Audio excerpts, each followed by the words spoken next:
வணக்கம் நண்பர்களே. மீண்டும் உங்களை டாக்டர் முரளி ஒயிட்டின்ற நம்ம இந்த சேனலில் சந்திக்கிறதுல எனக்கு மற்றற்ற மகிழ்ச்சி. இப்போதெல்லாம் இரத்த கொதிப்பு, ஹைப்பர் டென்ஷன், ஹை பிபின்றதெல்லாம் வயசானவங்களுக்கான பிரச்சனை மட்டும் இல்லை. வேலை அழுத்தம், தூக்க குறைவு, உடற்பயிற்சி இல்லாமை, தவறான உணவு முறை போன்ற காரணங்களால் இளம் வயசினவர்கள் இந்த இரத்த அழுத்தத்தால் பாதிக்கப்படுகிறாங்க.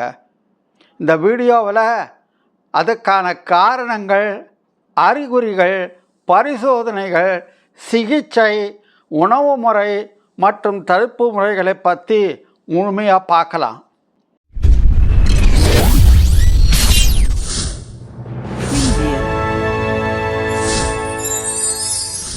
உங்களுக்கு தெரியுமா, இந்தியாவில் இப்போது 5ல் ஒரு இளம் வயதினருக்கு ஏற்கனவே இரத்த கொதிப்பு இருக்குதுன்னு.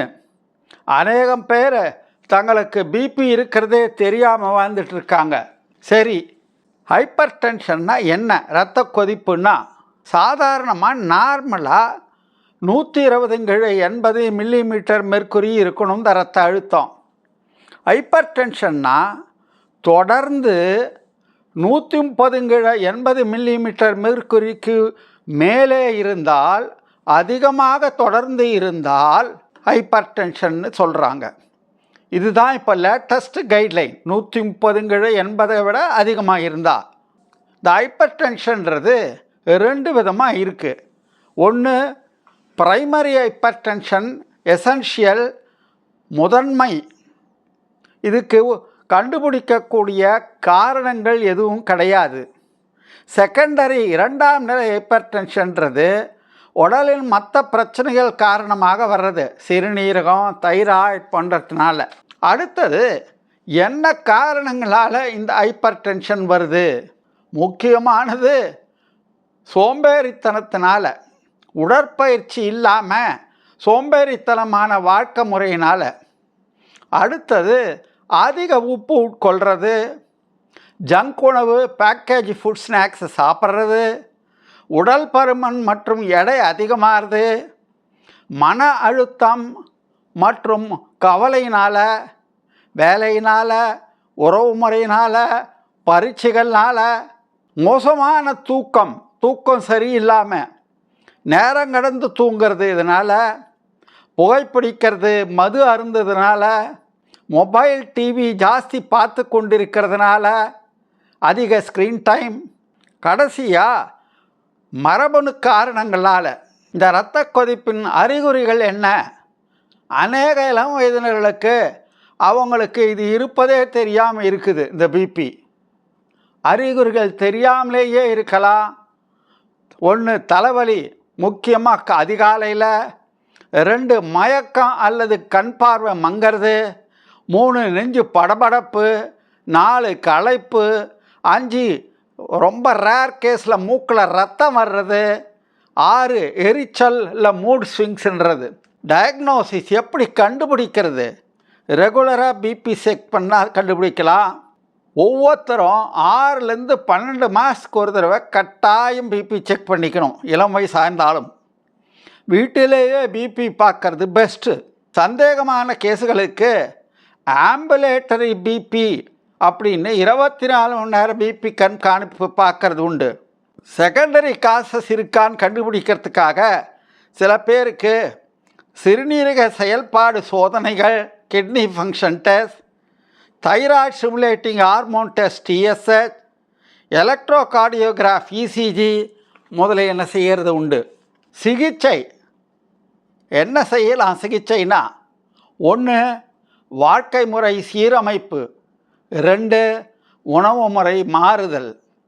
இந்த வாழ்க்கை முறை சீரமைப்பில் உப்பு சாப்பிட்றத குறைக்கணும், சேர்க்கறத 5 கிராமுக்கு கம்மியாக ஒரு நாளைக்கு சாப்பிடணும்.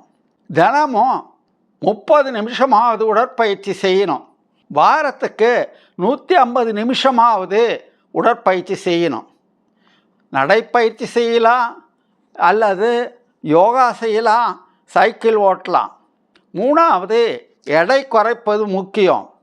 புகைப்பிடித்தல், மது அருந்ததில் நிறுத்தணும். அடுத்தது ரிலாக்ஸேஷன் டெக்னிக்ஸ், மெடிடேஷன், தியானம், பிராணாயாமா, இதெல்லாம்.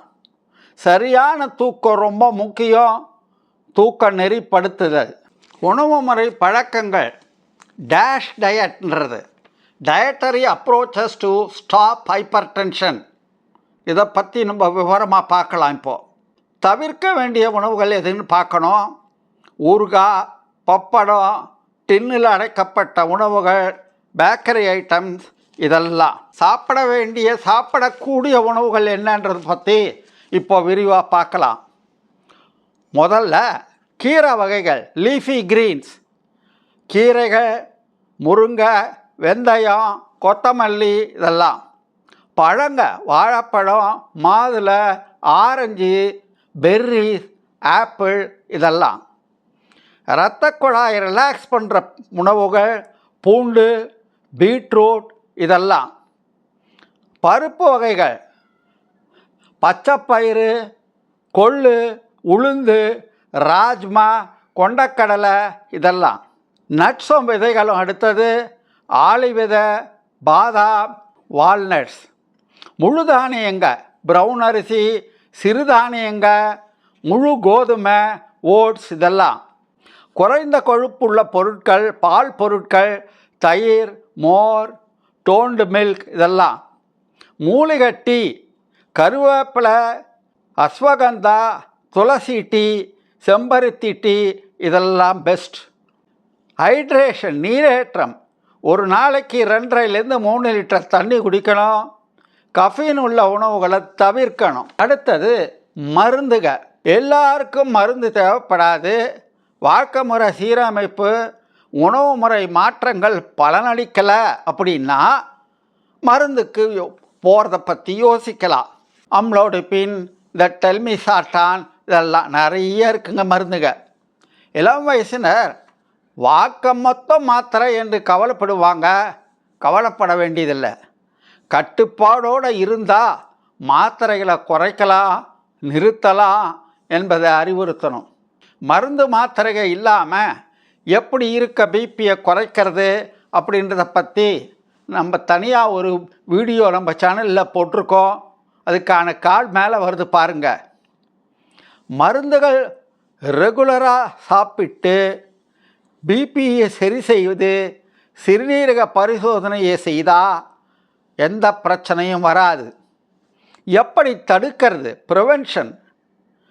கல்லூரிகளில், பள்ளிகளில் விழிப்புணர்வு உண்டாக்கணும். 20 வயசுக்கு மேலே இருக்கவங்களுக்கு வருஷம் ஒரு தடவையாவது பிபி செக் செய்யணும். வேலை செய்கிற நிறுவனங்க இந்த ஒர்க்லோடை குறைக்கிறதுக்கு, ஸ்ட்ரெஸ்ஸை குறைக்கிறதுக்கு திட்டங்கள் வைக்கணும். இப்போது மினி டிட்பிட்ஸ் பகுதிக்கு வந்திருக்கோம். சமீபத்திய நாசா மற்றும் ஹார்வர்ட் செய்தி அறிக்கை கூறுது, ஆழ்ந்த தூக்கமின்மை இரத்த கொதிப்பு வரும் ஆபத்தை 30 வயசுக்கு குறைவானவங்களில் 50% ஜாஸ்தியாக்குதுன்னு. குவிஸ். கீழ்கண்ட உணவுகளில் எது இயற்கையாக பிபியை குறைக்குது? ஊறுகாய், பீட்ரூட், சிப்ஸ், வெண்ணெய். லாஸ்ட் வீக் குவிஸினுடைய விடை சியா சீட்ஸ். இன்றைய வீடியோ உங்களுக்கு பயனுள்ளதாக இருந்ததா? உங்கள் பிபியை பரிசோதனை செஞ்சு பார்க்குறீங்களா ரெகுலராக? இல்லைன்னா இப்போதே ஆரம்பிங்க. இளம் வயசுலேயே தக்க நடவடிக்கைகளை எடுத்தால் மருந்தே தேவையில்லாமல் வாழ்க்கையை சுகமாக நடத்தலாம். ஆரோக்கியமாக இருங்க, சந்தோஷமாக இருங்க, பிபி இல்லாமல் இருங்க. இந்த வீடியோவானது ப்ரொஃபஷ்னல் மெடிக்கல் கவுன்சிலிங்க்கு ஒரு மாற்று அல்ல. தேவைப்படுவோர் அருகிலுள்ள மருத்துவமனைக்கு சென்று டாக்டர்களிடம் மருத்துவமனையில் சிகிச்சை பெற்றுக்கொள்ள வேண்டும், ஆலோசனை பெற்றுக்கொள்ள வேண்டும். இந்த வீடியோவை ஹைப் பண்ணுங்கள், லைக் பண்ணுங்கள், ஷேர் பண்ணுங்கள், சப்ஸ்கிரைப் பண்ணுங்கள். கமெண்ட்ஸை, டவுட்ஸை, சஜஷன்ஸை கமெண்ட் பாக்ஸில் ட்ராப் பண்ணுங்கள். மீண்டும் ஒரு இன்ட்ரெஸ்டிங் வீடியோவோட அடுத்த சனிக்கிழமை 4 மணிக்கு உங்களை சந்திக்கிறேன். பாய்.